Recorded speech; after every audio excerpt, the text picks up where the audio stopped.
অবলম্বন করেছেন। রোজা রাখা কঠিন না সহজ? খারাপ লাগে না ভালো লাগে? আমার তো এত ভালো লাগে, বিশেষ করে হযরত আলী বলেন, নবী পাকের কথা, হুজুর বলেন লিসাহিবে ফারহাতান, রোজাদারের দুইটা খুশি। কয়টা? রোজাদারের দুইটা খুশি, ফারহাতুন ইনদা ফিত্রিহিম ও ফারহাতুন ইনদা লিকায়ে রাব্বিহিম। যত এদিকে দিক যুবকরা আমার দিক তাকাও, যত মানুষ রোজা রাখবেন ঈমানের সাথে, সমস্ত রোজাদারের সাথে আল্লাহ পাক ফেস টু ফেস দেখা দিবে। আর সমস্ত রোজাদারের আল্লাহ পাক নিজ হাতে মুখে উঠাইয়া লুকমা খাওয়াইয়া ইফতার করাবে। আল্লাহর হাতের খানা, রোজাদারের মুখে আল্লাহর হাত, বলেন না সুবহানাল্লাহ। এইটা হলো এক নম্বর খুশি আখিরাতে। দুনিয়া রোজাদারের খুশি হলো লিসাইমে ফারহাতান ফারহাতুন ইনদা ফিত্রিহিম, রোজাদারের খুশি হলো ইফতারির সময়। কতক্ষণ? রাজার বাড়ি, বাচ্চার বাড়ি, শ্বশুর বাড়ি, তাওই বাড়ি, যত বাড়ি, যত দামি খানা খাইছেন, ঢাকার সোনারগাঁও হোটেলে যে বুফে ঢুকে গেছেন 3 ঘন্টা আশের মতো খালি গেলবেন, কোনো খানায় অত মজা নাই। ইফতারির সময় দাফড়ার খেচড়িতে যে মজা, ফুটফুটনুতি যে মজা, ঠিক না? গরমকালে 16-17 ঘন্টা রোজা রেখে জ্যৈষ্ঠী মাসে রোজা 1 গ্লাস পানি দিয়ে কিরম ঠে, জগ মুগি দেশে তো দম ছাড়ে না, জগের তলা শুয়ে ফেলাইছে, কি রিচ মরি যাবি একটু নিচের সার পয়সা, আমার তো সহ্য হচ্ছে না, মনে করে জগটা দৌড়িয়ে পেটের মধ্যে তুই যা মুখে দেন, ভালো লাগে কি লাগে না? দুনিয়ায় এত স্বাদের কোনো খাবারই হতে পারে না, ঠিক না? ইফতারির সময় যে মজাটা, এই মজা কি কোনো বুঝদারিয়ে বুঝবে? বুঝদারিরা ইফতারির সময় খাতি পারে বেশি, কিন্তু মজা পায় না, কারণ তো দিন বইরে খাইছে। আর রোজাদার ওই সময় খাইতে পারে কম, অল্প খায়, কিন্তু মজা পায় বিশাল, ঠিক না? আপনার এই জায়গা গণ ইফতারি হয় নাকি? মসজিদি গণ ইফতারি। এই গণ ইফতারিতে আপনারা যারা রোজাদার, আপনারা তো রোজার দিন ইফতার করবেন বলে বলছেন। কিছু আছে দেখবেন রোজা না থাইয়ে আসরের পরেতে মেসাক করা শুরু করে, ওরে ব্যক্তি ধরে কাজু বাজু দিয়ে মুখ বেচারু মেসাক করতে, ওরাও ইফতারি বসে, অথচ রোজা না। আর রোজা না ওর কি দিয়ে যে বাড়িটা কম তাও না, কারণ রোজা যে থাকে না, ওর জন্য তো দুপুরে গরম ভাত রান্ধি নেই, তো ও চারটে উড়ুম খাইছে, চারটে ভান্তা পানি খাইছে, এর তো মুখ চালু রয়েছে, ওর খাওয়ার রানিং আছে, লাইন ক্লিয়ার আছে। রোজাদাররা 1-2 লুকমা খাইয়ে ঠেলিয়ে দিয়েছে, আর ও 5 থাল একা মারিয়ে দিয়েছে। এরকম সিটার আছে না? কোনদিন যদি ধরা পড়ো যে তুমি রোজা না থাইয়ে খাইছো, সেদিন অপমানই শেষ আছে। মুরব্বের কোনো জুতো মার, শয়তানের জুতো মার, এ কাতারে জুতো মার, সারা রমজান ভরে যা খাইছো জুতো দিয়ে বড় আদায় রাখবে। হাসরের মাঠে রোজাদাররা আল্লাহর হাতের ইফতারি খাইতে যাবে, যারা দূরা রোজা রাখে তারা ওই মেসাক করতে করতে দাঁড়ে যাবে, ফেরেশতাদেরকে বলবে দুলাই দে জোড়া বাড়ি, সুসো মারার মতো শেষা বাড়ি দিবি। সুসদ্দল রোজা না থাইয়ে এনে ঘুষ ঘুষ করতেছো, কাটিয়েছো। তো রোজা থাকা কঠিন না সহজ? হজ করা কঠিন না সহজ? যাকাত দেওয়া কঠিন না সহজ? সহজ। আল্লাহ বড় অঙ্ক চাই নেই, কই নেই যে 1 কোটি টাকা ইনকাম করছো, 2.5 লাখ তোমার আর 97.5 লাখ আমারে দেবে, আল্লাহ তা কই নেই। আল্লাহ কয় 97.5 লাখ তোমার, আমারে দেবো মোটে 1%, 40 ভাগের 1 ভাগ, 2.5%।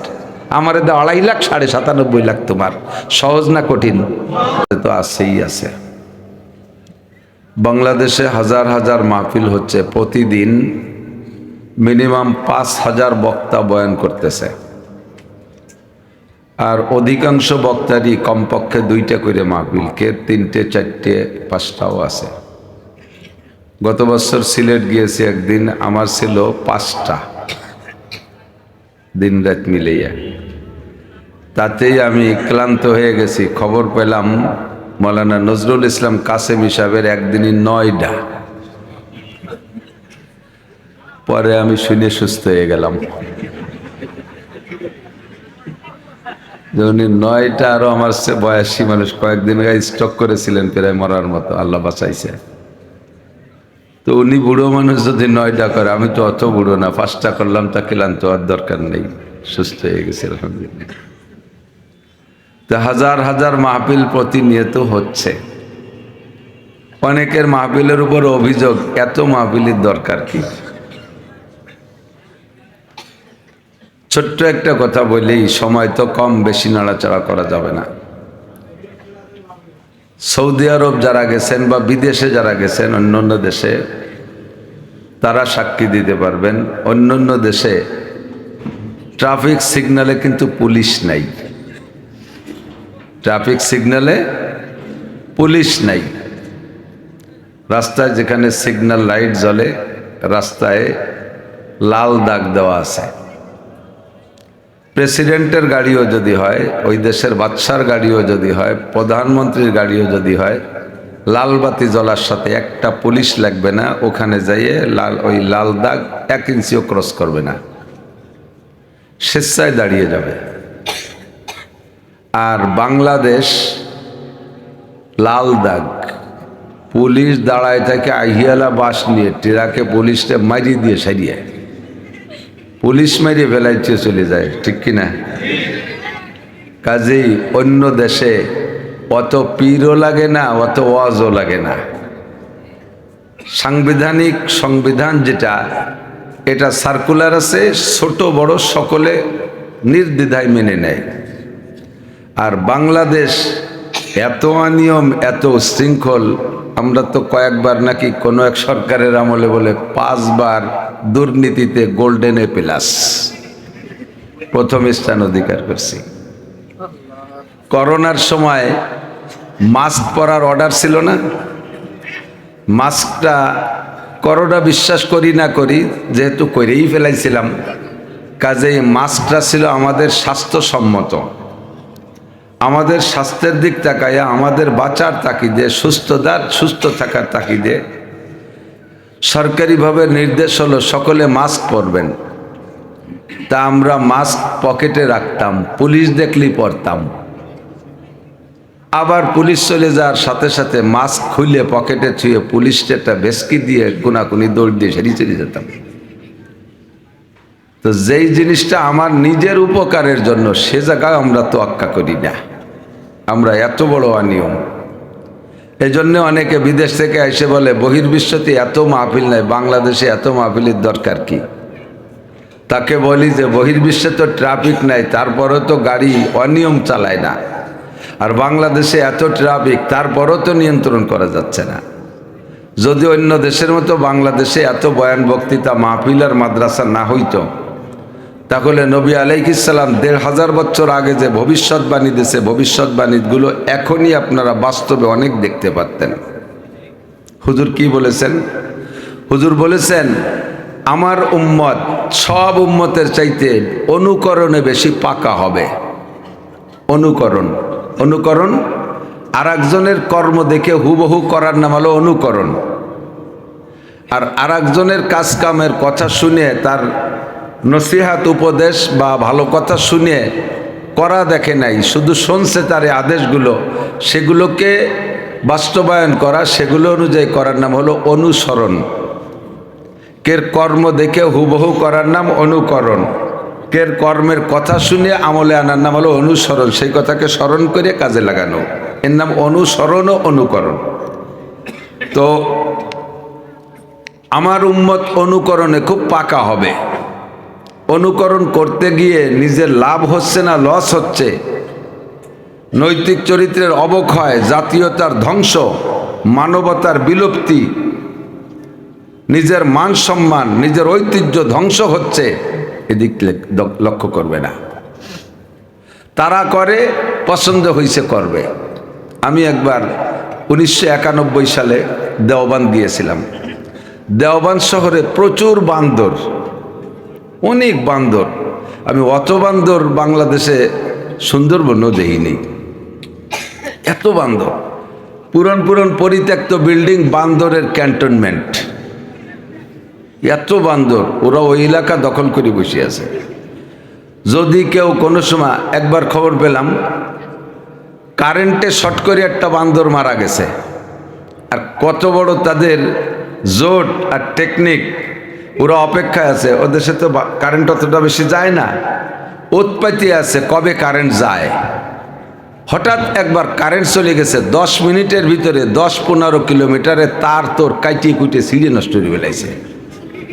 আন্দোলন শুরু করে দিয়েছে বান্দরে। এত বান্দর, হাসবে কম বসবে বেশি। তা আমি 91 সালে এই ইতনের হিলাল রে নিয়ে গেছি দেওবন্দে। আমি পড়ি মিশকাত, ও পড়ে হেদায়েতুন্নাহ, ভর্তি হবো বলে গেছি। তো যাইয়া থাকি এক মসজিদে, ভর্তি হওয়ার সময় সামনে রয়েছে এক মসজিদে থাকি। তো রান্না করে খাইতে হয়। তো হিলাল রে পাঠাইছি আলু কিনতে। তো হিলাল পলিথিনি করে আলু কিনে আসতেছে। তো দেওবান শহরও প্রচুর হিন্দু, এখনো মুসলমানের চেয়ে হিন্দু বেশি। অনেক মন্দির, ছোট বড় মন্দির আছে। তোর মন্দিরগুলো এমনি ঠাকুররা যখন পূজা পাঠ করে তখন তো করে, বাকি মানুষ না থাকলে ওই মন্দিরের দায় দায়িত্ব সব বান্দরের কাছে। এই মন্দিরই, প্রত্যেকটা মন্দিরে 5, 7টা, 10টা, 20টা, 50টা করে বান্দর, ছোট বান্দর, বড় বান্দর, মুরব্বী বান্দর, মকলেশ বান্দর সব আছে। তো এই হিলাল আলু কিনতে গেছে, ব্যাগ ভরে আলু নিয়ে আসতেছে মন্দিরের সামনে দিয়ে। বুড়ো বান্দর একটা লাফ দিয়ে হিলালের হাতেতে আলুর ব্যাগ কাটিয়ে নিয়ে গেছে। কাটিয়ে নিয়ে ভিতরে এই হিলাল রে পাইচারা দিচ্ছে, ভেসকি ভুসকি মারতেছে যাতে কাছে যাতে না আসে। আর হিলাল তো সবে মাত্র গেছে, উর্দু ভালো বলতে পারে না, হিন্দিও বলতে পারে না। এখন ওই আলু আনবে কিভাবে, এবার বাংলায় গালাগালি শুরু হচ্ছে বান্দরে। কাজাইয়ে গাইলইয়ে শেষ করতে বান্দরে সাতাই শোনে নাকি। তো ওদের তো অভিজ্ঞতা আছে, যে এলাকার মানুষ সে এলাকার সব বিষয়ে অভিজ্ঞতা। এক হিন্দু ভদ্রলোক এসে বলতেছে, বাবা আপকো ক্যা হুয়া, কি হয়েছে? কয় মেরা আলু ছিন লিয়া, আমার আলু কেড়ে নিয়ে গেছে বান্দরে। এখন বুড়োর অভিজ্ঞতা আছে, বুড়োর কাছে আপে হাঁটেরো, তুমি এই জায়গায় দাঁড়াও।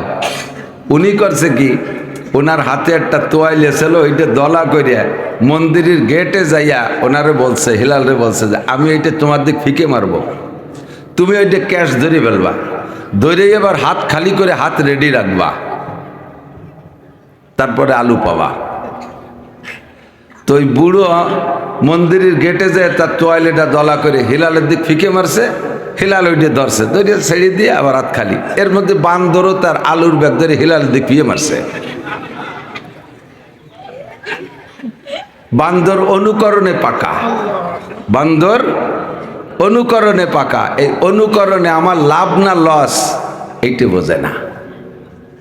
এই অনুকরণ করতে যাইয়া ওই হিন্দু যা করছে, বান্দরে বুদ্ধি যে অবশ্যই যে যার কাছে যা আছে সব হিলালের কাছে জমা দিতে হবে। বুড়োর কাছে যা ছিল দেশে, আমার কাছে যা আছে বাইরে দিই। এবার আলু ফিয়ে মারছে হিলালের দিক, হিলাল ধরছে, বুড়োর টপ করে দরজা আটকায় দিছে, কয় বাবা যাও। এত হাসে। তো হুজুর বলেন আমার উম্মতের স্বভাব হবে অনুকরণে পাকা। এই বান্দরের মতো অনুকরণও করবে জায়গায় জায়গায়, অথচ অনুকরণ করার হুকুম আছে। কুল আতিউল্লাহ ওয়া আতিউর রাসূল ওয়া উলিল আমরি মিনকুম। হে নবী, উম্মতকে বলে দেন তারা যেন আল্লাহর হুকুমের অনুসরণ করে, আর আপনার হুকুম ও কাজ, আপনার আদেশ ও নিষেধ এবং আপনার কর্মের অনুসরণ ও অনুকরণ করে। ওয়া উলিল আমরি মিনকুম, আর তোমাদের মধ্যে যারা ধর্ম বিশেষজ্ঞ, হক্কানি রব্বানি উলামায়ে কেরাম, আয়েম্মায়ে ফুকাহা, আয়েম্মায়ে আহাদিস, আয়েম্মায়ে তাফসীর, বড় বড় উলামায়ে কেরাম যারা শরীয়তের বিশেষজ্ঞ, তারা যে দিক নির্দেশনা দেয়, তারা যে কাজগুলো করে, এর অনুসরণ অনুকরণ করবে। অনুসরণ অনুকরণের অর্ডার তবে 3 জায়গা। কয় জায়গা? 1 নম্বরে আল্লাহর হুকুমের অনুসরণ। কথা বোঝেন? আল্লাহ তো কিছু করে দেখায়নি, দেখাইছে নাকি? আল্লাহ কিছু করে, আল্লাহকে নামাজ পড়ে দেখাইছে, রোজা রেখে দেখাইছে, হজ করে আল্লাহ আমাদের সাথে, যাকাত দেয় আল্লাহ আমাদের সাথে। আল্লাহ আমাদের সাথে কোনো কিছু করে না, এগুলো সব আল্লাহর অর্ডার।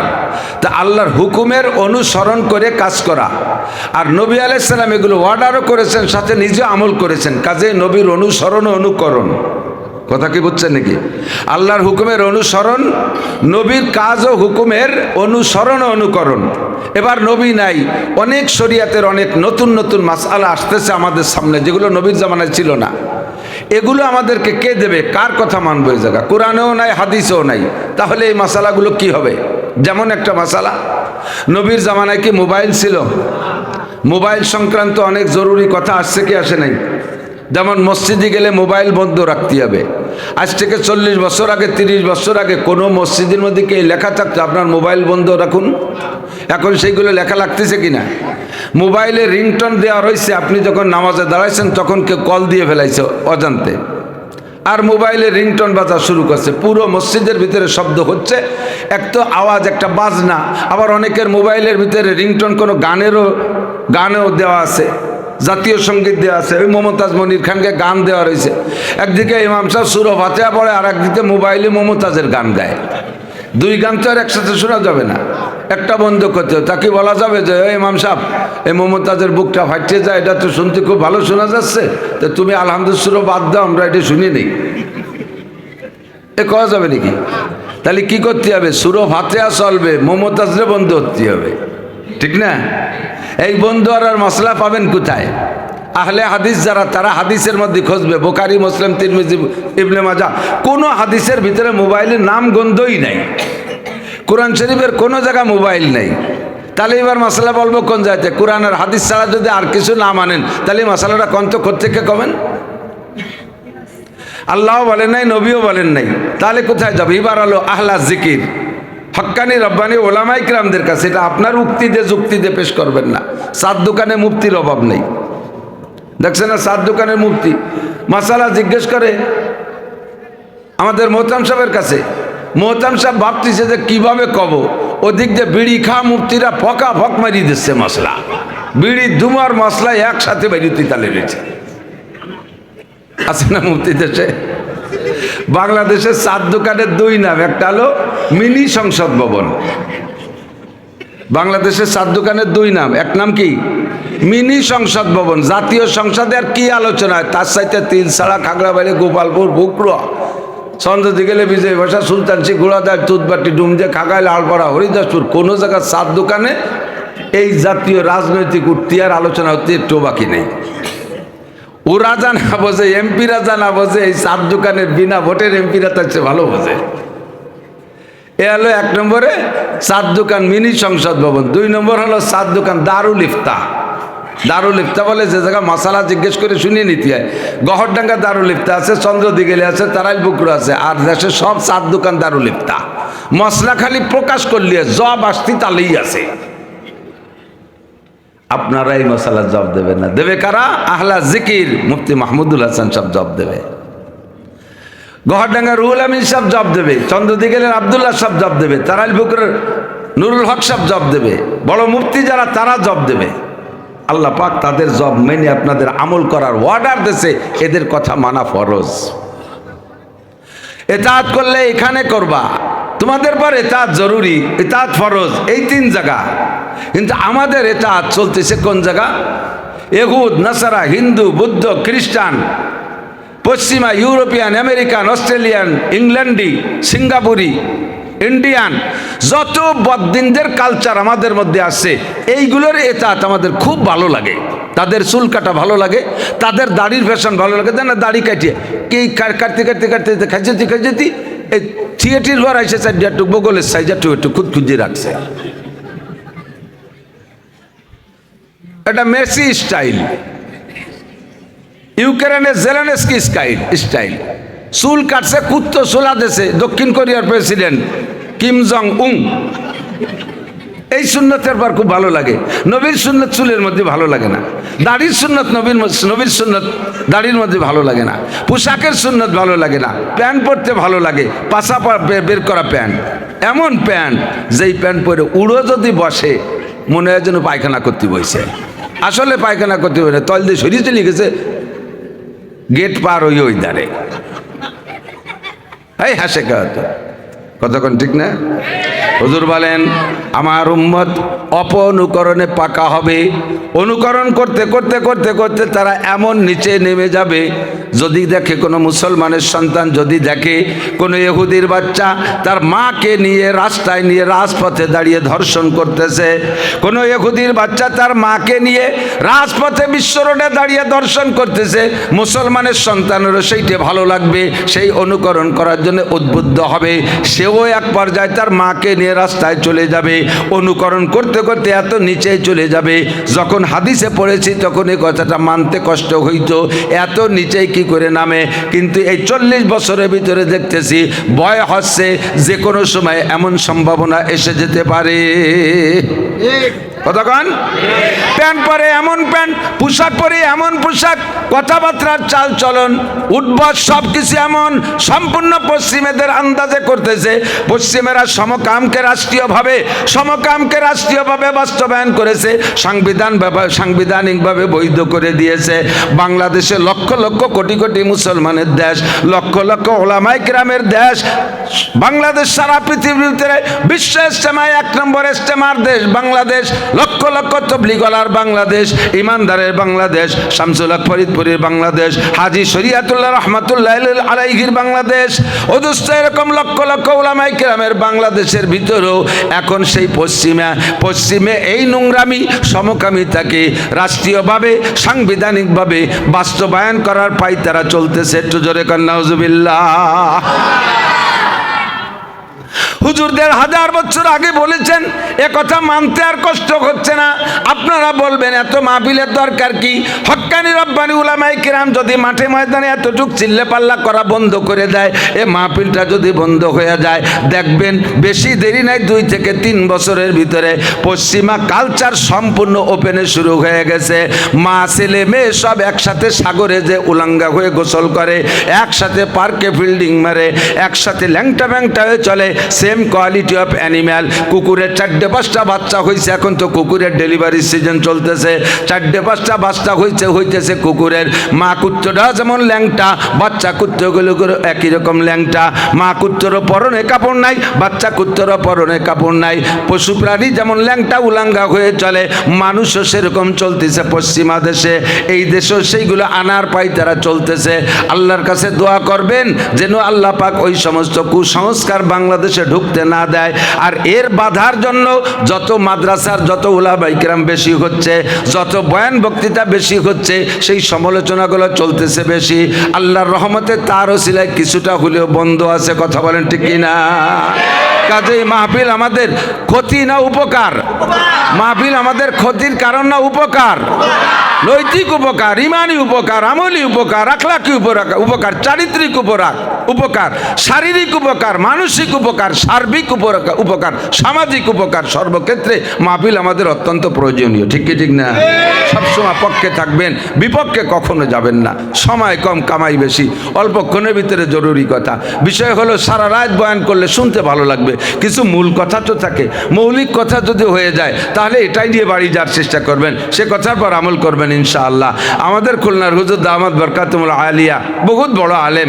আমাদের গোপালগঞ্জের ভিতরে সবচেয়ে বড় আলেমদের ভিতরে অন্যতম খুলনার হুজুর। খুলনার হুজুর মানে তিলছাড়ার হুজুর। তিলছাড়া না হুজুর বাড়ি? খুলনার হুজুর মানে তিলছাড়া হুজুর। ওই খুলনা উন্ডা সপরিবারে প্রতিষ্ঠিত, যার কারণে গহরডাঙ্গা মাদ্রাসা হুজুর যখন নাজেমে তালিমার শিক্ষা সচিব ছিলেন, কাশিয়ানী হুজুরি জামাতা, সেই সময় থেকে ওনার পরিচয়টা হলো খুলনার হুজুর নামে। মূলত আমাদের কাশিয়ানীর হুজুর বলেন, আমাদের, তারপরে বলেন আমাদের তিলছাড়ার হুজুর।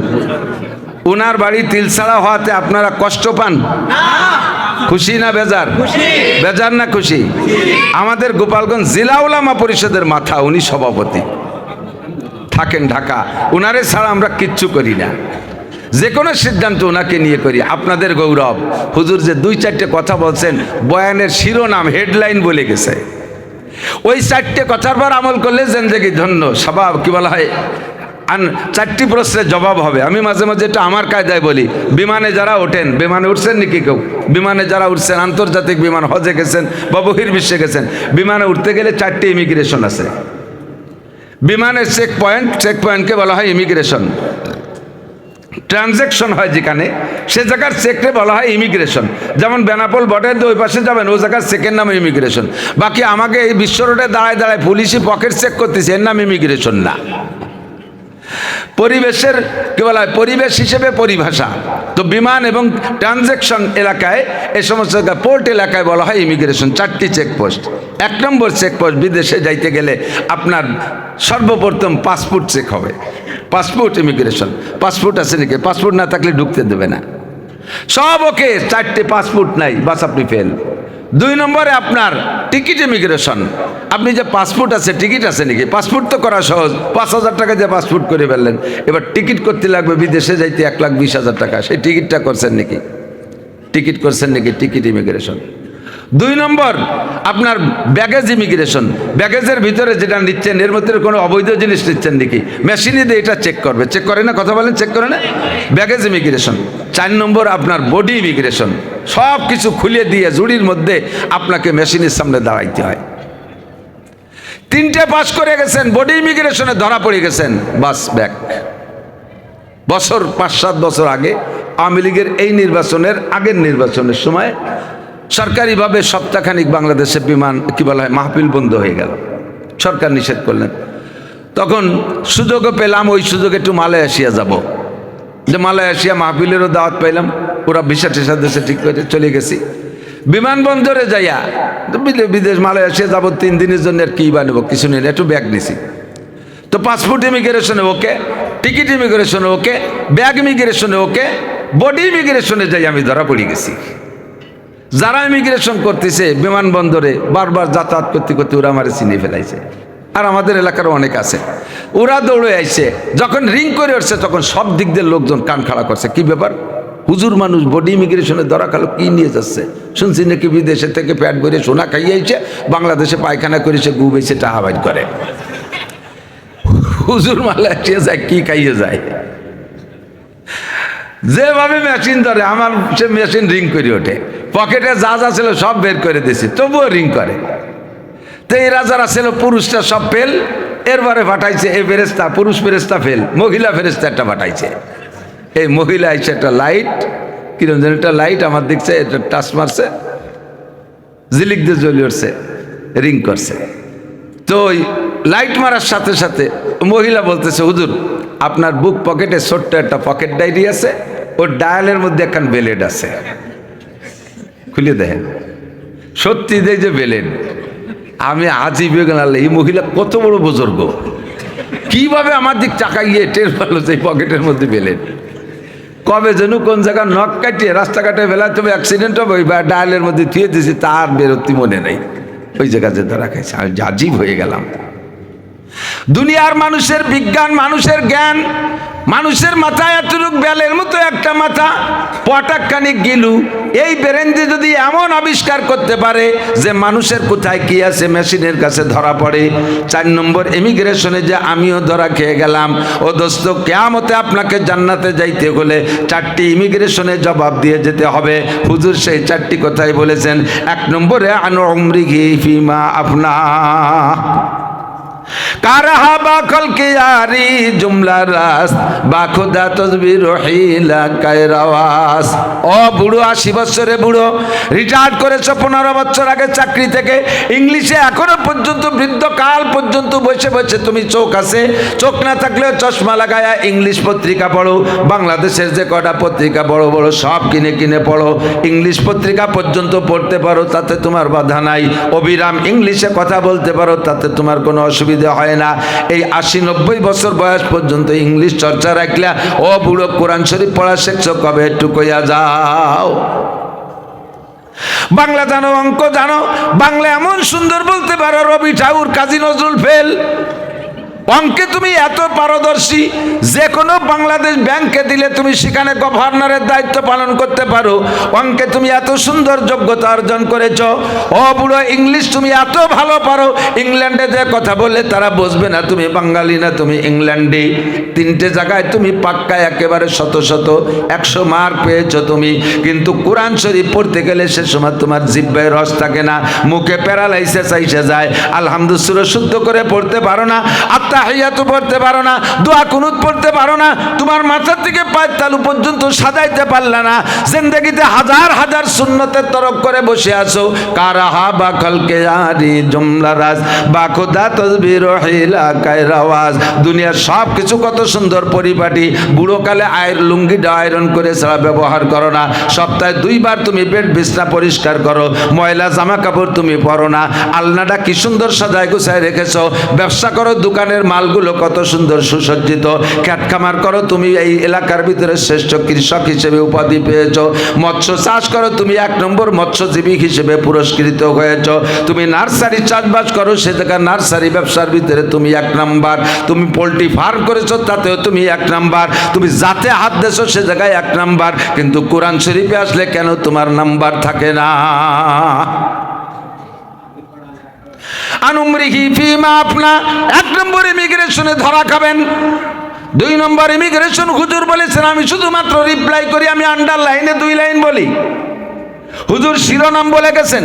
2 নম্বর ইমিগ্রেশন শাবাবিহি ফিমা আবলা, হে যুবক তুমি ইচ্ছা করলে বাইসাইকেল চালাইয়া উলাকান্দি ঠাকুর বাড়ির মেলার সময় ডেলি 8 বার 10 বার যাতায়াত করতে পারছো, ঠাকুর বাড়ির মেলায় অংশগ্রহণ করো, বাইসাইকেল চালায় তুমি কুষ্টে যে লালন শাহর মাজারে অংশগ্রহণ করো, বাইসাইকেল চালাইয়া বাংলাদেশের যেখানে রাজনৈতিক কোনো মিটিং আটাং আছে সে জায়গা যার ক্ষমতা রাখো, শীতকালে রাত 2টা 3টে 4টে 5টা পর্যন্ত ফুটবল খেলার ম্যাচ চলছে, মেসি আর নেইমারের খেলা, কতক্ষণ?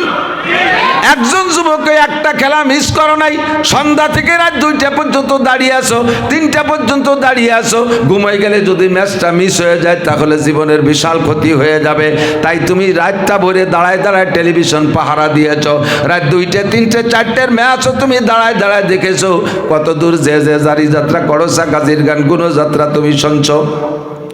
কাজী প্রমাণ করে যুবক তোমার এই যৌবন কালটা যদি বাইসাইকেল চালায় ইস্তেমার মাঠে যার ইচ্ছা করতে তা তুমি পারতে, বাইসাইকেল চালায় তুমি সরমুনার ময়দানে যাবা ইচ্ছা করলে পারতে, বাইসাইকেল চালায় গহরডাঙ্গার মাহফিল শুনতে যাবা তা তুমি পারতে, তুমি ইচ্ছা করলে রাত ভর দাঁড়ায় দাঁড়ায় তাহাজ্জুদ নামাজ পড়তে পারতা, তুমি রাত ভর জেগে জেগে কিভাবে ফেসবুক আর ইউটিউবের ভিতরে চোখ লাগায় বসে আছো, 4-5 জন বসে বসে গেম খেলতেছো, চোখে 1 পলক ঘুম আসে না, আর তোমার সময় কিভাবে চলে যাচ্ছে টের পাও না।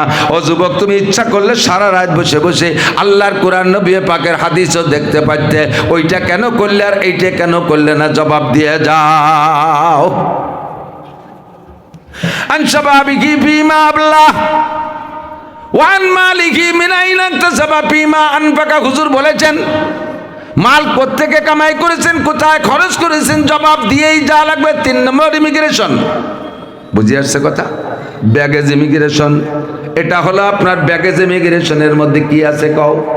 সুন্দর করে জবাব দিলেন আল্লাহ আমার ইনকামটা শুনলি তুমি আর খরচের কথা শুনতে চাবা না, আমার ইনকাম এত ফার্স্ট ক্লাস, কও দেই কিভাবে ইনকাম করছো?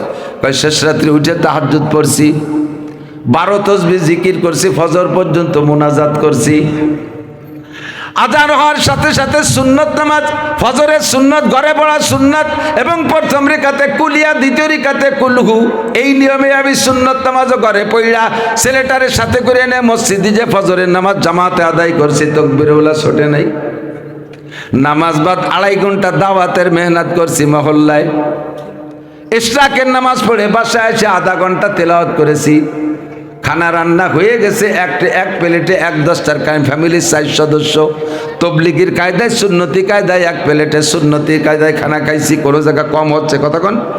কোনো জায়গা কম হচ্ছে? আমলে কোথাও কম নাই। পাগড়ি পরা অবস্থায় জুব্বা গায়ে দিয়ে আমি ভ্যান চালাই, ভ্যান কান নিয়ে বেরোই, মাল উঠুক আর যাত্রী উঠুক কারো কাছে ভাড়া চাই না, নামার পরে খুশি হয়েছে যা দেয় শুক্রিয়া। ভ্যান চালানোর ভিতরে যদি আজানের শব্দ কানে আসে আর একটা প্যাডেলও মারি না, ভ্যানটা দাঁড় করে যাত্রীকে বলি চলেন নামাজ পড়েন, যদি সে নামাজ না পড়ে তারে অন্য ভ্যানে তুলে দিয়ে আমি তবু জামাত ফেল করি না, আমি তাকবীরুল্লাহর সাথে নামাজ পড়ি। এমন করে 5 ওয়াক্ত নামাজ আমার তাকবীরুল্লাহ ছোটে না, কতকাল তার মনে নাই। ঈশার নামাজ পড়লে বাসায় যাইয়া সূরা ওয়াকিয়া আর সূরা মুলুক তিলাওয়াত করি, এরপরে আবার সুন্নতি কায়দায় খানা খাইয়া আমি ওযু বানাইয়া পবিত্র বিছানায় ডান কাত হইয়া বিবি বাল বাচ্চাকে সাথে নিয়ে ঘুমাই। এভাবে আমার 24টা ঘন্টা কাটে। বলো আল্লাহ, এই যে রক্ত পানি করার টাকা আমি এত হালাল সতর্কতার সাথে ইনকাম করেছি, আমার ইনকামের মধ্যে কোনো ত্রুটি আছে নাকি? এই লোকটার ইনকামের মধ্যে ত্রুটি বলা যায়? আল্লাহকে golden A plus, thank you, welcome, আসো তোমাকে জান্নাতে দিতে হবে। তবে ছোট্ট একটা কথা বলে যাও, এত কষ্ট করে টাকা কামাই করে খরচ করছো কোন জায়গায়? আল্লাহ, আমি তো ভাবছি খালি তুমি কামাইয়ের কথা শুনিয়ে ছাড়িয়ে দিবা। সব সপ্তাহ বইরে কামাই করে শনিবারে ব্যারাকের কিস্তিতে দিয়ে দিছি। সপ্তাহ বইরে এমন কষ্ট করে কামাই করে গ্রামীণ ব্যাংকের কিস্তিতে দিছি, আশার কিস্তিতে দিছি, বিআরডিবির কিস্তিতে দিছি। আল্লাহ কাই ইনকাম তো মিয়া মিয়া, কিন্তু খরচ ভালো না, পিঠে সালা বান্ধ ধুলাই হবে।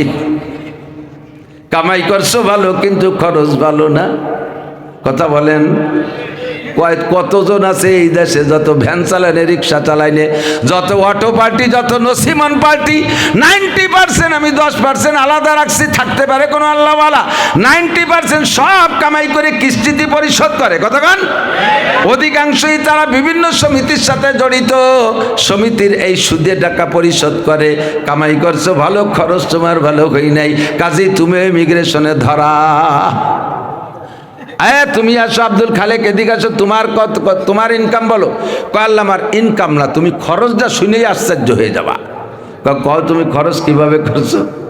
কয় আল্লাহ জীবনে জাকাত ত্রুটি করি নাই, 40 ভাগের 1 ভাগ পাই টু পাই জাকাত আদায় করে বের করে জাকাত দিছি। আমাদের এলাকার কোনো মসজিদ নাই যেই মসজিদে আমার অনুদান নাই। বছরে কুরবানির সময় 2টে 3টে 4টে বড় গরু পরানপুরীর হাটের থেকে কিনে, হাটের সেরা 4টে গরু কিনে কুরবানি করেছি। মাত্র 1 ওয়াক্তের জন্য 5 কেজি রাইকা বাকি সব দান করে দিছি। এক একটা করে কয়ার ফেরেশতারা স্লোগান দেয় থ্যাংক ইউ।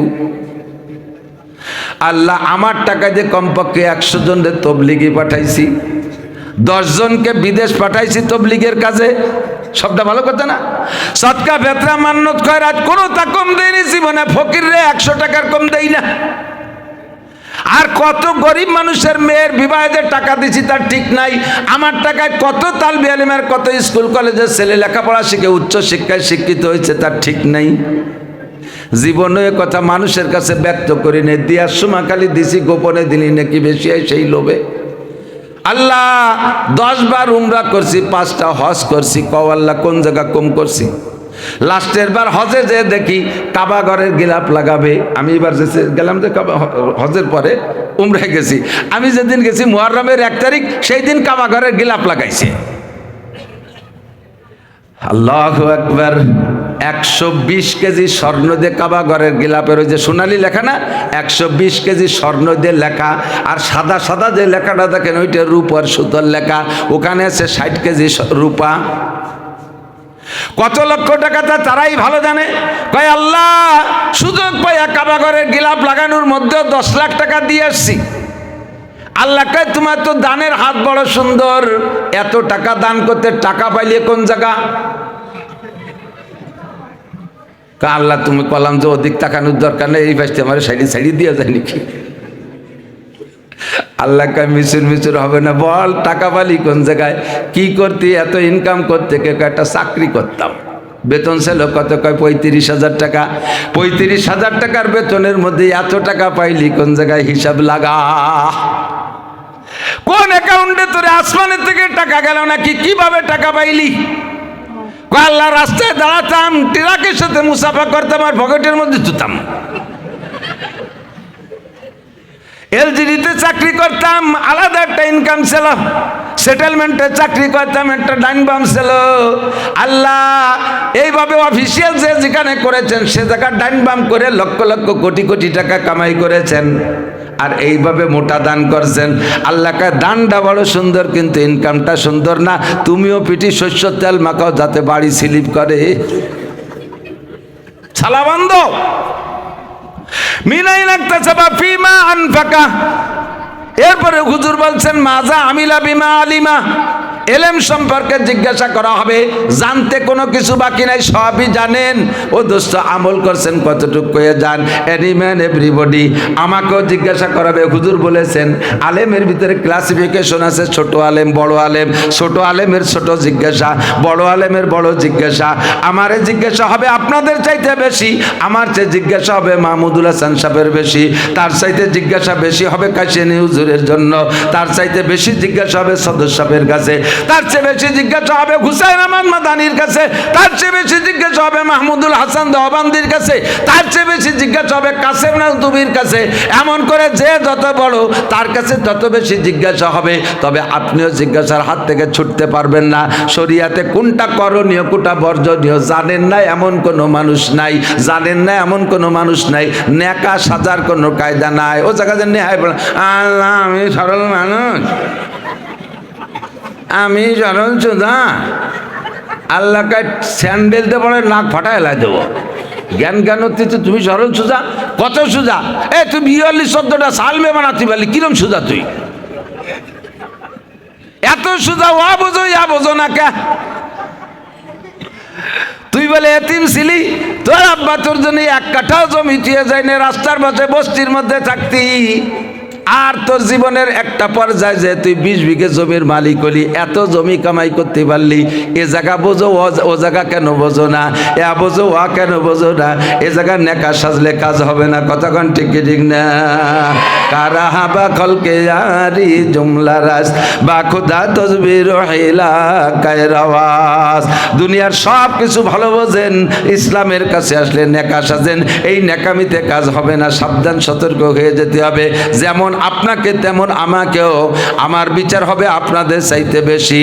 এই জন্য বয়ান করতেও ভয় লাগে। বলা সহজ, করা বড় কঠিন। বলা সহজ, আমল করা বড় কঠিন। শেষ রাত্রে উঠে তাহাজ্জুদ পড়বেন, বলে দিলাম কত সহজ কথা। শীতের রাত্রে গায়ের থেকে কম্বল ছড়াইয়া আমারও উঠে তাহাজ্জুদ পড়তে বহুত বড় কঠিন। কতক্ষণ? এই গত রাতের আগের রাত গেছে মেরাজের রাত। নবী পাক মেরাজে গিয়ে জাহান্নাম দেখতে গিয়ে সর্বপ্রথম যা দেখলেন, আপনাদের দেখছেন পরে, আমাদের বক্তাদেরকে দেখছেন হুজুর আগে জাহান্নামের মধ্যে। হুজুর বলেন জাহান্নামে ঢুকেই প্রথম চান্সে যাদের সাথে আমার সাক্ষাৎ হলো, এই মানুষগুলোকে দেখে আমার মনের দাবি হচ্ছে এই মানুষগুলো জান্নাতি হওয়া দরকার ছিল। চেহারা আর ফিগার আর সব কিছু দেখে মনে হচ্ছে জান্নাতি হওয়া দরকার ছিল, কিন্তু মানুষগুলোকে জাহান্নামের মধ্যে অপমানজনক শাস্তি দিচ্ছে। তুকরাজু সাফা হুকুম বিমাকারি জামিনান্নার, আগুনের কেচিতে তাদের ঠোঁট কাটা হচ্ছে, আগুনের কেচিতে তাদের ঠোঁট কাটা হচ্ছে। জিজ্ঞেস করলাম জিব্রাইল মান হাউলাইয়া মা শানুহুম, ইরা কারা, এদের দুরবস্থা কেন? জিব্রাইল বলে হুজুর হাউলাই কুতাবা উম্মতিকা, এরা আর কেউ না, এরা আর কেউ না, এরা সবই আপনার উম্মতের বক্তারা। খতিবের জমা খুতাবা, খতিব মানে বক্তা।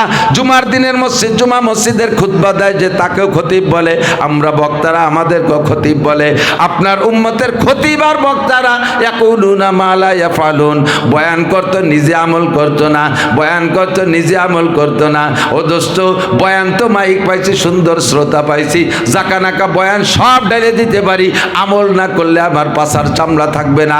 পাছার চামড়া যায় গেল, কিন্তু আমার ঠোঁট কাটা হবে আগুনের কেচি দিয়া, অপমানজনক শাস্তি। আপনারাই সেদিন দেখবেন আর আমাকে ঠাট্টা করবেন, ও হুজুর কি ব্যাপার, এত লম্বা লম্বা বয়ান করতেন, আপনি কেন ধরা খাইলেন, আপনি কেন অ্যারেস্ট হইলেন, আপনি কেন রিমান্ডে, আমাকে সেদিন বলাই ছাড়বে। এটাও আর একটা অপমানই। ছোটবেলায় স্কুলে যারা গেছেন মনে আছে নাকি? স্কুলে ছোট ছোট পোলাপান, আমরা যখন পোলাপান ছিলাম, ফাজলেমি করলে স্যার আমাকে কান ধরাতো। কান ধরাই আবার জিজ্ঞেস করতো কদি তোরে কান ধরাইছি ক্যা? কত যে আমি ওরে স্যাপ দিছি তাইতি। এই অন্যায়টা কত, এটা আর অপমানই না? এই কান তো ধরাইছে, কোন অপরাধে ধরাইছে তা আবার মুখ দিয়ে বলাই ছাড়তাম। জাহান্নামে যাওয়ার পরে এই বিচার তো করাই হবে, সাথে সাথে আবার বলানো হবে, এ তোমার ঠোঁট কাটা হচ্ছে কেন, জিহ্বা কাটা হচ্ছে কেন, আমাকে দিয়ে বলাই ছাড়বে। আমি বলতে বাধ্য হব, আমি বয়ান করতাম, আমল করতাম না, এই কারণে আমাকে এই বিচার করা হচ্ছে। দোস্তরে, আপনাদের বিচার সাধারণ পাবলিকের বিচারের চাইতে যে যত বড় আলেম তার বিচারও তত বেশি হবে যদি সে আমল না করে। আবার যদি বড় আলেম হইয়া সম্পূর্ণ আমল করে যেতে পারে, তার আবার পুরস্কার, বিশাল পুরস্কার। আল্লাহ নবী বলেন ইয়াশফাউ ইয়াউমাল কিয়ামাতে সালাসা, কিয়ামতের ময়দানে সুপারিশ করার অধিকার থাকবে মাত্র 3 শ্রেণীর মানুষ। বলেন কয় শ্রেণী? 3 শ্রেণীর মানুষ। 3 শ্রেণীর মানুষ সুপারিশ করে লক্ষ লক্ষ মানুষকে জান্নাতে নিতে পারবে। সুপারিশ করার অধিকার যার থাকবে সে হবে হাসরের ময়দানে সবচেয়ে বড় অফিসার। এই সবচেয়ে বড় অফিসারের পদ পাবে 3 জন। 1 নম্বরে আল আম্বিয়া, সমস্ত নবী রাসূলরা উম্মতের জন্য সুপারিশ করতে পারবে। পারবে। তাদের পাশাপাশি সুম্মাল উলামা, বড় বড় উলামায়ে কেরাম সুপারিশ করবে। আল্লাহ যদি আমাদের খুলনার হুজুর মাহমুদুল হাসান সাহেবকে জান্নাতি করেন, আপনারা তিলছাড়া খাগড়াবাড়ি এই অঞ্চলের মানুষ বড় ভাগ্যবান। হুজুরের সুপারিশে লক্ষ লক্ষ মানুষ এলাকা থেকে জান্নাতে চলে যেতে পারবে। কাছেরি হুজুর যদি জান্নাতি হন, কাছেরি এলাকা ধরে সুপারিশ করবেন। আরে সদস্য সাহেব যদি জান্নাতি হন, কোনো মতেও বলা যাবে না ওনারা জান্নাতি। এই ওয়ারেন্টি গ্যারান্টি কেউ দিতে পারবো না। এক নম্বরে নবী রাসূল সাহাবায়ে কেরাম আর তাবেঈন আর তাবে তাবেঈন, এই কুরুনে সালাসা তিন শ্রেণী মানুষ ছাড়ার বাইরে বলার কায়দা নাই যে উনি জান্নাতি। যত বড় পীর হোক আব্দুল কাদের জিলানী জান্নাতি, এই ফাইনাল কথা কাহারও বলার কায়দা নাই। কোন বেকায়দায় কে যে কোন জায়গা পইড়া যাবে আল্লাহ পাকই ভালো জানে। দোস্তরে, যদি সদস্য সাহেব জান্নাতি হয়, আমাদের গোপালগঞ্জবাসীর জন্য আমরা ধন্য। আমাদের মধ্যে এমন কোন বড় আলেম যদি জান্নাতি হয়, তার সুপারিশে লক্ষ লক্ষ মানুষ জান্নাতে যাবেন। যেমন আলেমকে বিপদ বড়, তেমন আলেমকে সম্মান অনেক বেশি। তিন নম্বরে সুপারিশ করবে হাসরের মাঠে শুহাদা, যারা ইসলামের জন্য শাহাদত বরণ করেছে। আমার আপনার ফতোয়া অনুযায়ী শহীদ না, আমি আপনি মন গড়া একজন মোয়াল্লা আমাকে এক কায়দায় আর দৈরিয়ে তারা শহীদ করে তকবীর দিয়ে শুরু করে দিলাম। কত গপা গপ শহীদ না। বাংলাদেশে জায়গায় জায়গায় এই শহীদ হরিপদ, হরিপদ শহীদ, এরকম শহীদ না। ইসলামের জিহাদের জন্য যারা শাহাদাত বরণ করেছে, 18 প্রকার মরণকে শহীদ বলে। এদিক পানিতে পড়ে মরলে তারও শহীদ কয়, মুসলমান হতে হবে। কতক্ষণ সাপে কাটে মারা মানুষটা শহীদ, কলেরা বসন্তে মারা যা মানুষটা শহীদ। আন্তর্জাতিক কোনো বালা বিপদ আসলে তাতেও যদি মারা যায়, যেমন করোনা, এটা যদি সত্যি রোগ হয়ে থাকে, তাতে যারা মারা গেছে আল্লাহ তাদের শহীদি দরজায় জান্নাতে দেবে। তবে সব শহীদের মাথার 1 নম্বর শহীদ হলো ইসলামের যুদ্ধ করতে যাইয়া, ইসলামের পক্ষে যুদ্ধ করতে যে কাফেরের হাতে যারা জায়গায় হত্যা হইয়া যায়, এই শহীদ হলো নাম্বার 1 শহীদ। এইরকম শহীদদের আল্লাহ পাক কিয়ামতের ময়দানে সুযোগ দেবে, তোমার এলাকায় যত মানুষ বিপদে পড়ছে সুপারিশ করো, জান্নাতে যাবে। আজকে যে 4 জনের পাগড়ি দিয়েছি, এক একজন হাফেজকে আল্লাহ পাক 10 জন করে পরিবারের সদস্য, যাদের জন্য বাজা বাতলে গুঞ্জান নার, যাদের জন্য জাহান্নাম অজীব হয়ে গেছে, এদের মতো 10 জন জাহান্নামীকে এক একজন হাফেজে সুপারিশ করে জান্নাতে নেবে। কন্যা সুবহানাল্লাহ। এটা হলো তাদের ফজিলত। বাকি যদি আমল না করে তাহলে রজিলতেরও অভাব নাই। ফজিলতের এগেনস্ট হলো রজিলত। ফজিলত সম্মান দেবে ওইভাবে, আবার যদি আমল না করি বিপদেরও শেষ নাই। কাজেই আপনাদের কাছে দোয়া চাই, দুনিয়ায় যেমন সম্মানের সাথে আপনাদের মধ্যে ঘুরি, হাসরের মাঠে যেন অপমানিত না হই, ময়দানে মাহশারে যেন আল্লাহ পাক এই বিপদের মধ্যে না ফেলায়। আমিও দোয়া করি আমরা যেন একসাথে আমার এলাকার জনগণ সবাই স্লোগান দিতে হাসতে হাসতে একসাথে জান্নাতে যাইতে পারি।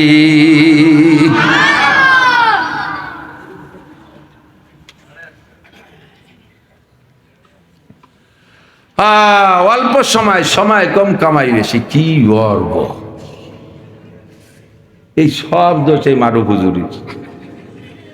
তিলছাড়ার মাঠে আসলে আমার ওয়াজের পুলক সেতে বাংলা, কিন্তু প্রত্যেক বছর আবার একটু বাংটা টাইমে দাওয়াত দেয়। এলে 2 ঘন্টা ওয়াজ করবো, পরাণ বেরিয়ে যাবে, তার 20 মিনিট আছে। এই 20 মিনিটের ভিতরে 2টে শিরোনামে 2-4টে কথা বলবো আর মানবো আর আমল করবো। রাজি আছি তো ইনশাআল্লাহ? আল্লাহ তৌফিক দান করুন। আল্লাহ পাক রব্বুল আলামিন কোরআন শরীফে আয়াত যা পড়ছি তার তর্জমা, লা ইকরাহা ফিদ্দীন, ধর্মের ব্যাপারে কোনো জবরদস্তি নাই। এখানে ঈমান, খুব খেয়াল, ঈমান গ্রহণ করা ধর্মের ব্যাপার মানে মোমেন হওয়া, ঈমান গ্রহণ করা, আল্লাহর প্রতি বিশ্বাস স্থাপন করা, মোমেন হওয়া, মুসলমান হওয়ার ব্যাপারে আল্লাহর পক্ষ থেকে দাওয়াত আছে, তবে জবরদস্তি নাই। কি মানে? কোন হিন্দুরে জবরদস্তি করে ঠাইসে ধরে পাড়ায় ধরে মুসলমান বানাতে পারবেন না। কোন খ্রিস্টানরে চাপের মুখে কলেমা পড়াইতে পারবেন না। কোন মুসলমানকে জবরদস্তি করে প্রেসার দিয়ে রিমান্ডে নিয়ে পিটাই পাটাইয়া কলেমা পড়াতে পারবেন না। শুধু নরমালি দাওয়াত, ওমা আলাইনা ইল্লাল বালাগ। ও ভাই, আমাদের দায়িত্ব ছিল তবলিগ করা, পৌঁছে দেওয়া। কুলু লা ইলাহা ইল্লাল্লাহ, একটু বলে লা ইলাহা ইল্লাল্লাহ মুহাম্মাদুর রাসূলুল্লাহ। তুমি বলো তুফলিহুন, তাহলে ইহকালে সফল, পরকালে সফল, দুনিয়া শান্তি, আখিরাতেও শান্তি। এই শান্তির দাওয়াত দেবেন। ফামান শাআ ফালইউমিন, স্বাধীনতা দেখেন কাকে বলে। আল্লাহ তাআলা ধর্মে ইসলাম গ্রহণ করার ব্যাপারে স্বাধীনতা দিয়েছে, জবরদস্তি করেন নাই। ফামান শাআ ফালইউমিন, এই দাওয়াত পাইছো যে যার মনে চায় ঈমান গ্রহণ করো, ফামান শাআ ফালইয়াকফুর, আর যার মনে চায় কাফের হওয়ার দরকার হয়ে যাও। আমি জোর করে কোনো কাফেররে কলেমা পড়াইয়া মুসলমান বানানোর অর্ডার দেই নেই। নবী পাককে আল্লাহ আরো বলেন, লাস্তা আলাইহিম বিমুসাইতির, হে নবী, আপনাকে আমি দারোগা বানায় পাঠাই নাই। পিঠে পিঠে কাফেররে কলেমা পড়াইবেন, হিন্দুরে মুসলমান বানাবেন, মন্দির ভেঙে ফেলবেন, মন্দিরে আগুন ধরায় দেবেন, গির্জা প্যাগোডা পোড়ায় দেবেন, ওই জাতিকে আপনি ধ্বংস করে দেবেন। অনার্থক তারা রয়েছে, স্বাভাবিকভাবে ধর্মের দাওয়াত দিতে যে তাদের পোড়ায় জ্বালায় শেষ করবেন, এইরকম অর্ডার নাই। তাদের কাছে শুধু আপনি দাওয়াত পৌঁছাই দেবেন। ফামান শাআ ফালইউমিন ওমান শাআ ফালইয়াকফুর, যার মনে চায় মানবে, যার মনে চায় না মানবে না। ওমা আলাইনা ইল্লাল বালাগ ওমা আলাইকা ইল্লাল বালাগ, আপনার দায়িত্ব শুধু তবলিগ করা, পৌঁছাই দেওয়া। আল্লাহ যেহেতু বলছেন, কাজেই কোনো হিন্দুর পর ধর্মের প্রেসার দেওয়া যাবে না, অমুসলমানের পর ধর্মের প্রেসার দেওয়া যাবে না। পাশাপাশি আর একটা কথা মনে রাখবেন, কেউকে দুনিয়ার কোনো লোভ দিয়েও কলেমার দাওয়াত দেওয়া যাবে না। দুনিয়ার লোভ না, কলেমার দাওয়াত হবে আখিরাতের লোভ দিয়ে। কিসের লোভ দিয়ে? তুমি মুসলমান হও, তোমার অল জিম্মাদারি আমরা গ্রহণ করব না, এটা ইসলামের দায়িত্ব না।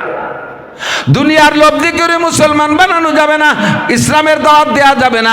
সকলকে লোভ দিতে হবে আখিরাতের লোভ। ও ভাই, তুমি যদি বলো মান কানা আখিরু কালামিহি লা ইলাহা ইল্লাল্লাহ ফাদাখালাল জান্নাহ, তুমি যদি জীবনের শেষ বেলায়ও একবার জবানে বিশ্বাসের সাথে বলো লা ইলাহা ইল্লাল্লাহ মুহাম্মাদুর রাসূলুল্লাহ, বিনা হিসাবে জান্নাতি। কন্যা সুবহানাল্লাহ। শেষ কলমে লা ইলাহা ইল্লাল্লাহ বলছো, আর কিছু বলো নাই, তাহলে তুমি বিনা হিসাবে জান্নাতি। জান্নাত কি জিনিস?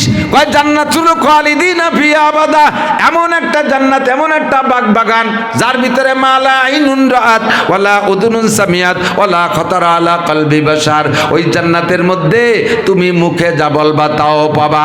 মা ওয়ালাকুম ফিহা মা তাশতাহি আনফুসুকুম ওয়ালাকুম ফিহা মা তাদউন, মুখে যা বলবা তাও পাবা, মনে যা ভাববা তাও পাবা।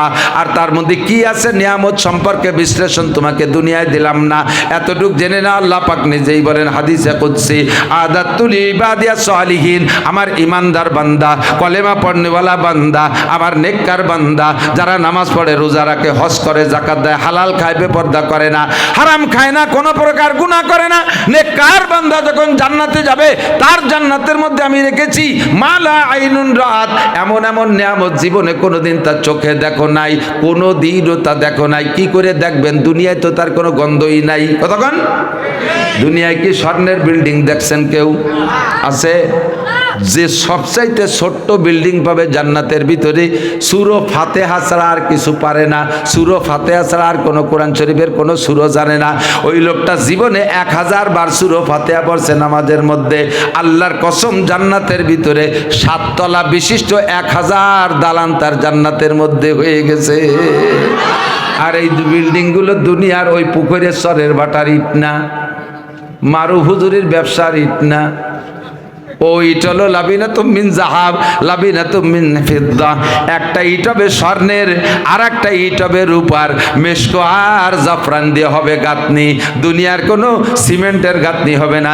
7 রিং 5 রিং ও জায়গায় কোনো পাত্তা নাই, মেশকো আর জাফরান দিয়ে গাঁথনি হবে।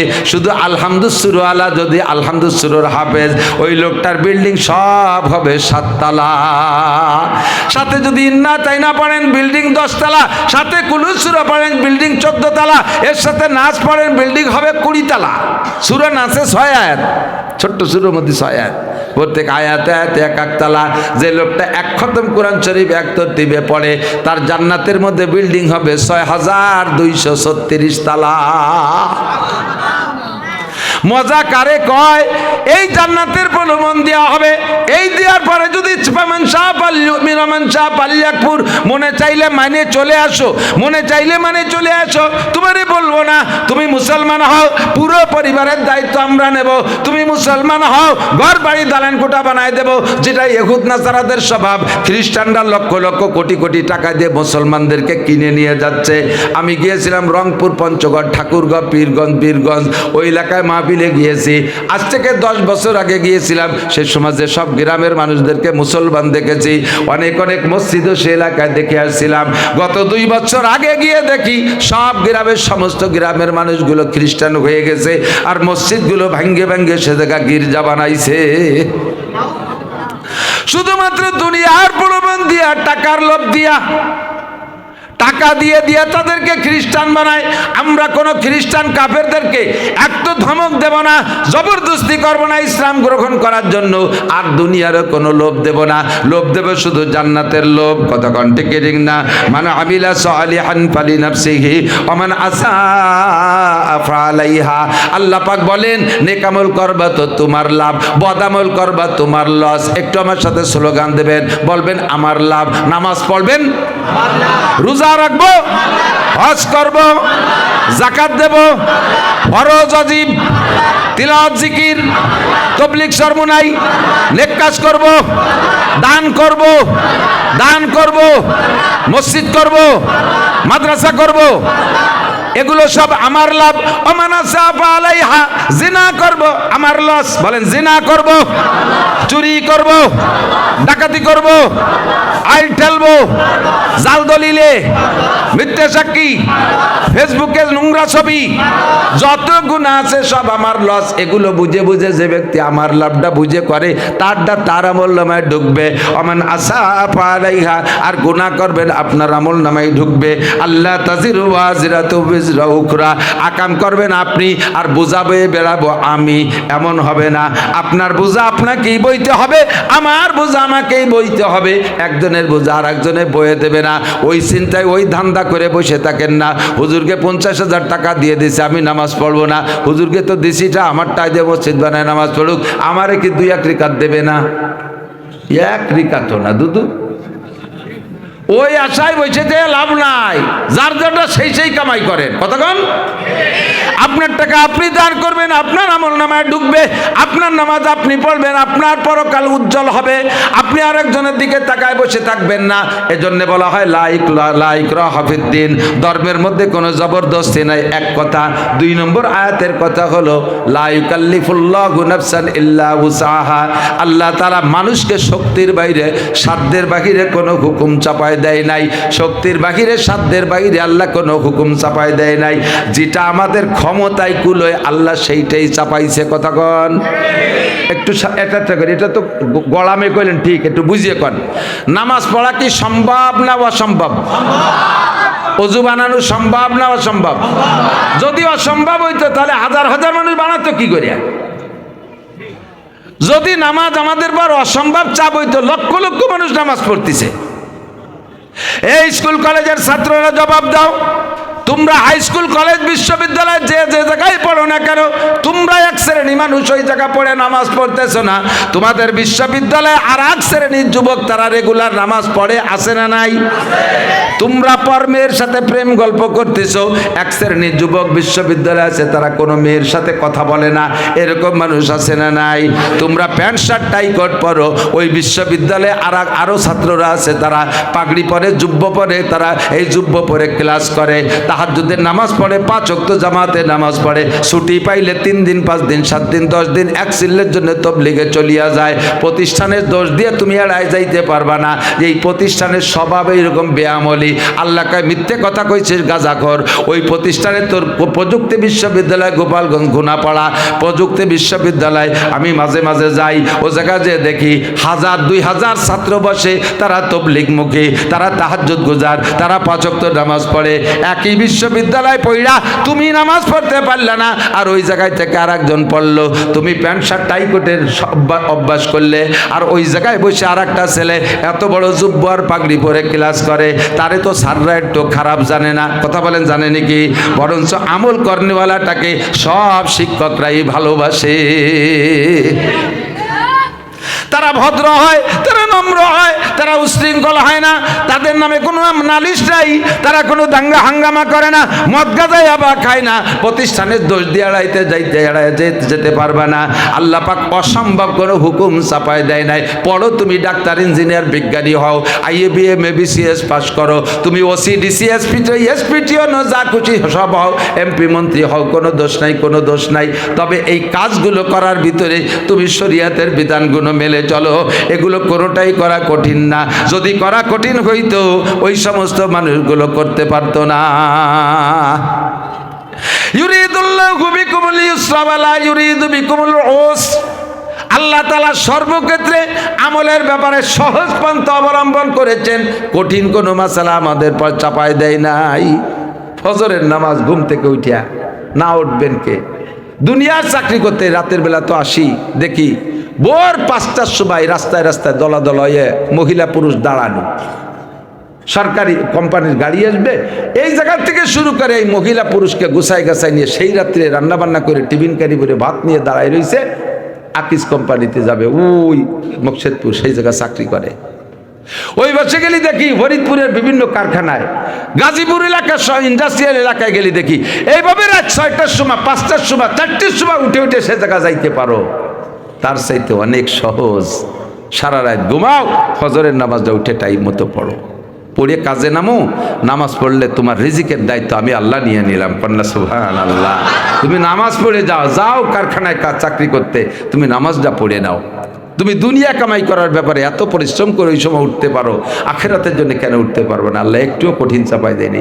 সকাল থেকে দুপুর ফজরের নামাজ পড়ে নামবেন, দুপুর পর্যন্ত কাজ করলে প্রত্যেকটা মানুষ ক্লান্ত হয়ে যায়। দুপুরে লাঞ্চের একটা বিরতি সকলেই নেয়, এই লাঞ্চের বিরতিতে এসে 4 রাকাত নামাজ পড়ে যাও। মাঝখানে যে 2 ওয়াক্তের মাঝখানে, ফজর আর জোহরের মাঝখানে যা সগীরে গুনাহ হয়েছে কাজ করতে করতে, 2 নামাজ দ্বারা আমি সব সগীরে গুনাহ মাফ করে দেব। আসসালাওয়াতুল খামস, নবী পাক বলেন আসসালাওয়াতুল খামস ওয়াল জুমুআতু ইলাল জুমুআ ওয়া রমাদানু ইলা রমাদান মুকাফফিরাতুম মা বাইনাহুন্না ইযা ইজতানাবাল কাবায়ের। 5 ওয়াক্তের নামাজ হাতের 5টা আঙ্গুলের মতো এরকম ফাঁকা করলে 2 আঙ্গুলের মাঝখানে যেমন গ্যাপের ডিসটেন্স, 5 ওয়াক্ত নামাজের ওয়াক্তের মধ্যে এরকমই, এইটে ফজর এইটে জোহর একটু বড় ফাঁকা, আসর মাগরিব ঈশা, কতক্ষণ? আসর মাগরিব ঈশা এ জায়গা ছোট ছোট গ্যাপ, ফজর আর জোহরের মাঝখানে একটু লম্বা গ্যাপ, আসর মাগরিব ঈশা ছোট ছোট গ্যাপ, আবার এইটা যদি ঈশা হয়, এইটা যদি ফজর হয়, সারা রাতের লম্বা গ্যাপ, ঠিক না? 5 ওয়াক্ত নামাজ পড়বা, প্রত্যেকটা নামাজের জন্য সময় সুন্দর টাইম দিয়েছি। জোহরের নামাজ পড়লে খানা দানা খেয়ে কাজে যাবা, আবার আসরের দিকে একটু চা নাস্তা, একটু বিস্কুট টিস্কুট খাইতে একটা বিরতি নিতে মনে চায়, আসো একটু চা খেয়ে যাও আর 4 রাকাত নামাজ পড়ে যাও। মাগরিব হয়ে গেলে অন্ধকারে খেত খাবারে থাকতে পারবা না, বাড়ি অবশ্যই আসবা, আসো বাড়ি এসে হাত পাও দিয়ে ফজরের নামাজটা পড়ো, মাগরিবের নামাজটা পড়ো। এবার মাগরিবের নামাজ পড়লা কিছু ওয়াজিফা আমল করতে করতে রাত্রে যখন বিছানায় যাবা, তার আগে 4 রাকাত, 3 রাকাত, 7 রাকাত ফরজ ওয়াজিব সুন্নাত দিয়ে 9 রাকাত নামাজ পড়ে তুমি বিছানায় যাও। যেই ব্যক্তি নিয়মিত 5 ওয়াক্ত নামাজ পড়ে, ওই ব্যক্তির এই 2 নামাজের গ্যাপে গ্যাপে যত সগীরা গুনাহ, সব সগীরা গুনাহ আল্লাহ পাক ক্ষমা কইরা দেয়। ইউরিদুল্লাহু বিকুমুল ইউসরা ওয়া লা ইউরিদু বিকুমুল উসর। আল্লাহ সর্বকালে সহজ পথ অবলম্বন করেছেন। রোজা রাখা কঠিন না সহজ? খারাপ লাগে না ভালো লাগে? আমার তো এত ভালো লাগে, বিশেষ করে হযরত আলী বলেন, নবী পাকের কথা, হুজুর বলেন লিসাহিবে ফারহাতান, রোজাদারের 2টা খুশি। কয়টা? রোজাদারের 2টা খুশি, ফারহাতুন ইনদা ফিত্রিহিম ও ফারহাতুন ইনদা লিকায়ে রাব্বিহিম। যত এদিকে দিক যুবকরা আমার দিক তাকাও, যত মানুষ রোজা রাখবেন ঈমানের সাথে, সমস্ত রোজাদারের সাথে আল্লাহ পাক ফেস টু ফেস দেখা দিবে। আর সমস্ত রোজাদারের আল্লাহ পাক নিজ হাতে মুখে উঠাইয়া লুকমা খাওয়াইয়া ইফতার করাবে। আল্লাহর হাতের খানা, রোজাদারের মুখে আল্লাহর হাত, বলেন না সুবহানাল্লাহ। এইটা হলো এক নম্বর খুশি।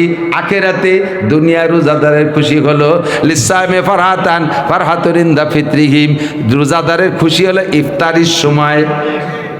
কতক্ষণ? রাজার বাড়ি, বাচ্চার বাড়ি, শ্বশুর বাড়ি, তাওই বাড়ি, যত দামি খানা খাইছেন, ঢাকার সোনারগাঁও হোটেলে যে বুফে ঢুকে গেছেন 3 ঘন্টা আশের মতো খালি গেলবেন, কোনো খানায় অত মজা নাই। ইফতারির সময় দাফলার খেচড়িতে যে মজা, ফুটফুটনুতি যে মজা, ঠিক না? গরমকালে 16-17 ঘন্টা রোজা রেখে জ্যৈষ্ঠী মাসে রোজা 1 গ্লাস পানি দিয়ে কিরম ঠে জগ মুগি দেশে তো দম ছাড়ে না, যা জগের তলা শুয়ে ফেলাইছে, কি রিচ মরি যাবি একটু নিচের সার পয়সা, আমার তো সহ্য হচ্ছে না, মনে করে জগটা দৌড়িয়ে পেটের মধ্যে তুই যা মুখে দেন, ভালো লাগে কি লাগে না? দুনিয়ায় এত স্বাদের কোনো খাবারই হতে পারে না, ঠিক না? ইফতারির সময় যে মজাটা, এই মজা কি কোনো বুঝদারিয়ে বুঝবে? বুঝদারিরা ইফতারির সময় খাতি পারে বেশি, কিন্তু মজা পায় না, কারণ তো দিন বইরে খাইছে। আর রোজাদার ওই সময় খাইতে পারে কম, অল্প খায়, কিন্তু মজা পায় বিশাল, ঠিক না? আপনার এই জায়গা গণ ইফতারি হয় নাকি? মসজিদি গণ ইফতারি। এই গণ ইফতারিতে আপনারা যারা রোজাদার, আপনারা তো রোজার দিন ইফতার করবেন বলে বলছেন, কিছু আছে দেখবেন রোজা না থাইয়ে আসরের পরেতে মেসাক করা শুরু করে, ওরে ব্যক্তি ধরে কাজু বাজু দিয়ে মুখ বেচারু মেসাক করছে, ওরাও ইফতারি বসে, অথচ রোজা না। আর রোজা না ওর কি দিয়ে যে বাড়িটা কম তাও না, কারণ রোজা যে থাকে না, ওর জন্য তো দুপুরে গরম ভাত রান্ধি নেই, তো ও 4টে উড়ুম খাইছে, 4টে ভান্তা পানি খাইছে, এর তো মুখ চালু রয়েছে, ওর খাওয়ার রানিং আছে, লাইন ক্লিয়ার আছে। রোজাদাররা 1-2 লুকমা খাইয়ে ঠেলিয়ে দিছে, আর ও 5 থাল একা মারিয়ে দিছে। এরকম সিটার আছে না? কোনোদিন যদি ধরা পড়ো যে তুমি রোজা না থাইয়ে খাইছো, সেদিন অপমানই শেষ আছে। মুরব্বের কোনো জুতো মার, শয়তানের জুতো মার, এ কাতারে জুতো মার, সারা রমজান ভরে যা খাইছো জুতো দিয়ে বড় আদায় রাখো। হাসরের মাঠে রোজাদাররা আল্লাহর হাতের ইফতারি খাইতে যাবে, যারা দূরা রোজা রাখে তারা ওই মেসাক করতে করতে দাঁড়ে যাবে, ফেরেশতাদেরকে বলবে দুলাই দে জোড়া বাড়ি, সুসো মারার মতো শেষা বাড়ি দিবি। সুসদ্দল রোজা না থাই এনে ঘুষ করতেছো, কাটিয়েছো। তো রোজা থাকা কঠিন না সহজ?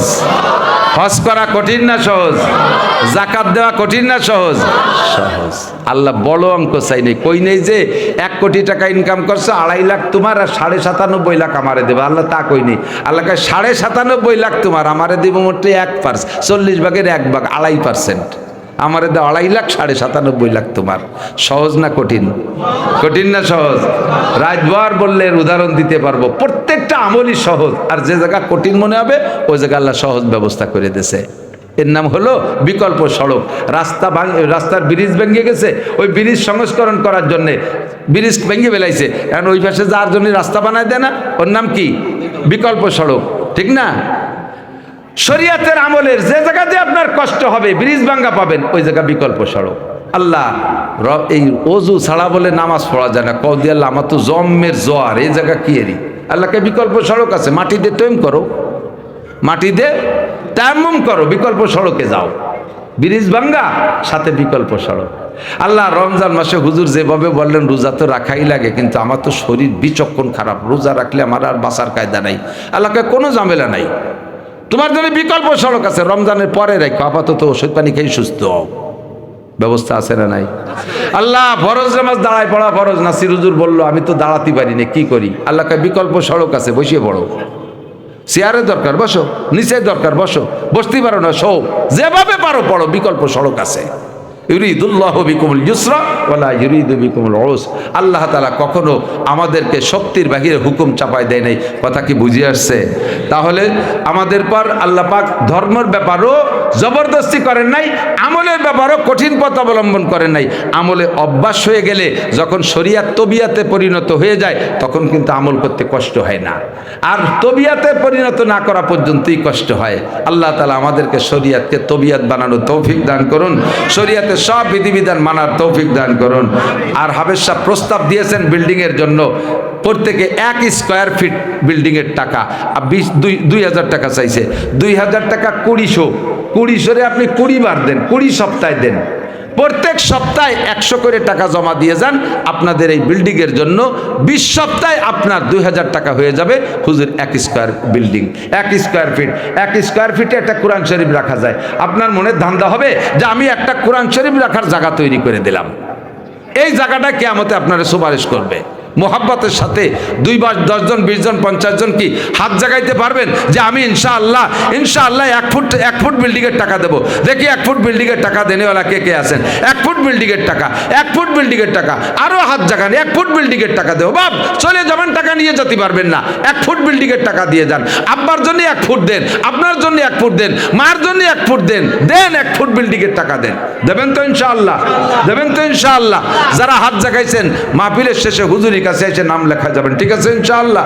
হুজুরের কাছে নাম লেখা যাবেন, হুজুর আপনাদের সাথে যোগাযোগ করে টাকাটা নিয়ে নেবে। আল্লাহ তাআলা তৌফিক দান করুন। আজকে এই মুহূর্তে আমার তো সময় নাই বসে লেখানো, যদি আপনারা ধৈর্যের সাথে থাকেন আমি ছেড়ে দিয়ে আমার চলে যেতে হবে। আরেকটা মাহফিল রাত 9:30 উঠার কথা, তাদের বলে আধা ঘন্টা হাতে নিয়েছি, 9টা বাজে গেছে, আর থাকতে পারতেছি না, আমি চলে যেতে হবে সেখানে। আপনারা যদি ধৈর্যের সাথে লেখাই দেন তা ভালো, নইলে আপনারা একটু পরে এসে লেখাই দিয়ে নাম্বারটা দিয়ে দেন। আর আমরা 1 ফুট না দিতে পারি, কমপক্ষে ওর ভিতরে 1 খান 2 খান ইটির টাকাও তো দিতে পারি না।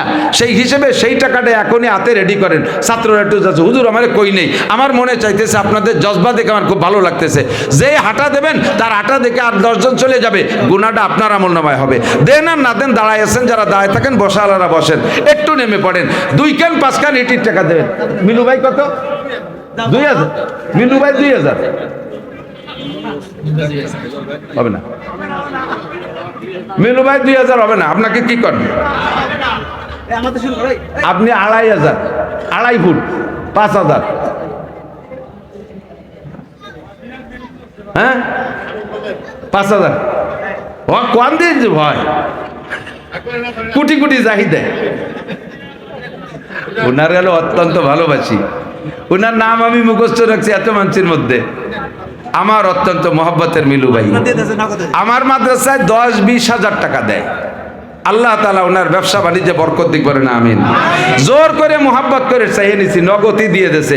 আমার ভাইরে আল্লাহ সপরিবারে বারবার হজ উমরা করার তৌফিক দান করো, ব্যবসা বাণিজ্যে বরকত দান। দেন দেন, এই যে 1 খান 2 খান 5 খান ইটির টাকা দিয়ে দেন। ওর মধ্যে যে যতটুকু পারি শরীক থাকি আর ছোট্ট করে দুরূদ শরীফ পড়তে থাকি। এখনই মুক্তাসার দোয়া হবে, আল্লাহুম্মা সাল্লি আলা মুহাম্মাদিন ওয়া আলা আলি সাইয়্যিদিনা মুহাম্মাদিন ওয়া বারিক ওয়া সাল্লিম। আল্লাহুম্মা সাল্লি আলা মুহাম্মাদিন ওয়া আলা আলি সাইয়্যিদিনা মুহাম্মাদিন ওয়া বারিক ওয়া সাল্লিম। দাঁড়ায় আছেন যারা, সকলে পকেটে হাত দেন ভাই, একটু দেন, একটু দেন। ছোটরা দাও, কত চানাচুর বাদাম খাইছো, আজকে একটা দিন খাইও না, যা পারো দিয়ে দাও, আল্লাহ বরকত দেবে, আল্লাহ বরকত দেবে। আল্লাহুম্মা সাল্লি আলা মুহাম্মাদিন ওয়া আলা আলি সাইয়্যিদিনা মুহাম্মাদিন ওয়া বারিক ওয়া সাল্লিম। আল্লাহুম্মা সাল্লি আলা মুহাম্মাদিন ওয়া আলা আলি সাইয়্যিদিনা মুহাম্মাদিন ওয়া বারিক ওয়া সাল্লিম।